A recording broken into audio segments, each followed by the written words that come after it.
सद्गुरु नमस्कारम। आपने अपने पिछले सत्संग में कहा था कि 30% बीमारियां शरीर की होती हैं और बाकी मन से पैदा होती हैं। मैं बस जानना चाहता हूं कि अगर हमें कोई बीमारी होती है तो हम ये कैसे पता लगाएंगे कि इसे मन ने पैदा किया है या ये शरीर की है। और अगर ये साइकोसोमैटिक या मनोदैहिक प्रकृति की है तो इसके पीछे किस तरह की भावनाओं और विचारों का हाथ होता है।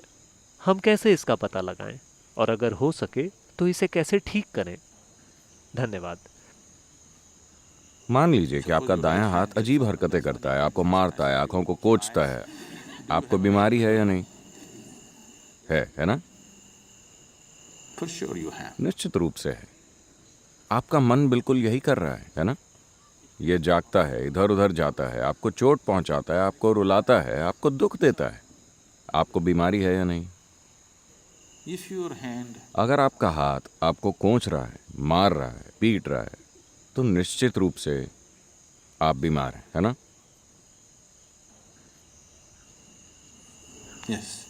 तो अगर आपकी भावनाएं और विचार आपको हर दिन कोंच रहे हैं, आपका गला घोंट रहे हैं और आपको यातना दे रहे हैं, तो क्या आप बीमार नहीं हैं? मैं आपकी परिभाषा से ही चल रहा हूं। तो चूंकि ये बीमारी जारी है, ये कई तरीकों से भौतिक शरीर में जाहिर होगी। इसमें अब कोई शक नहीं है। हर विचार, मन के स्तर पर होने वाला हर स्पंदन, आप कैसे स्पंदन पैदा करते हैं, उसके अनुसार पूरी केमिस्ट्री में बदलाव आ रहा है। यह सब नापा जा चुका है। अभी अगर आप शेर के बारे में सोचें, आपकी केमिस्ट्री एक तरह की हो जाती है, रासायनिक बदलाव आते हैं। आप फूलों के बारे में सोचिए, एक दूसरी तरह का रासायनिक बदलाव होता है। इसे नापा जा चुका है। तो हर विचार के साथ अगर पूरी केमिस्ट्री बदलाव से गुजरती है, अगर आपका मन ऐसी हालत में है, तो आप जानते हैं कि आप किस तरह का सूप तैयार कर रहे हैं। आप एक घटिया सूप हैं। सिर्फ घटिया ही नहीं, जहरीला भी। अगर आप इस जहरीले सूप में हर दिन डूबे रहते हैं, तो खुशहाली कैसे मिलेगी? ये वैसे नहीं आएगी।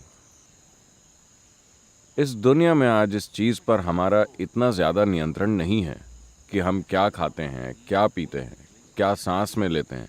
सब कुछ थोड़ा जहरीला हो गया है। आधुनिक समाज मानने लगे हैं कि बीमारी और विकार एक प्राकृतिक प्रक्रिया है, जो एक गंभीर गलती है। प्राचीन सभ्यताओं ने हमेशा बीमारी को एक गलत चीज की तरह देखा। एक इंसान को ऐसा नहीं होना चाहिए। एक इंसान को बीमारी की किसी भी हालत में नहीं होना चाहिए, क्योंकि बीमारी यानी बुनियादी तौर पर कुछ गलत है। लेकिन आधुनिक समाज मानने लगा है कि यह सामान्य है, क्योंकि ऐसा एक पूरा उद्योग है जो आपकी वजह से फल फूल रहा है। बहुत बड़ा उद्योग। इस धरती पर दूसरा सबसे बड़ा उद्योग है दवाइयों का।